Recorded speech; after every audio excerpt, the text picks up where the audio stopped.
ఒక గ్రామంలో రంగయ్య తన కుటుంబంతో ఉండేవాడు.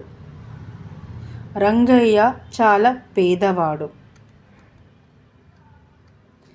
రంగయ్య తన కుటుంబాన్ని పోషించడానికి రోజు అడవికి కట్టెలు కొట్టడానికి వెళ్ళేవాడు.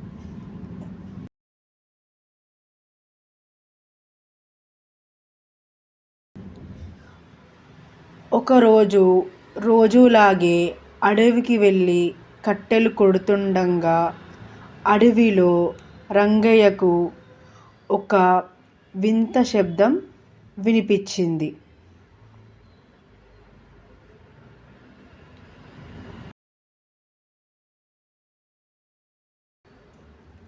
ఆ శబ్దం ఒక జింక ఉచ్చులో చిక్కుకొని ఉండడం రంగయ్య చూశాడు.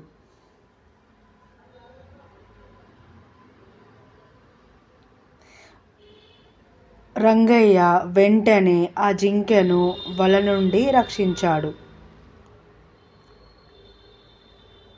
అది ఒక మాయా జింక.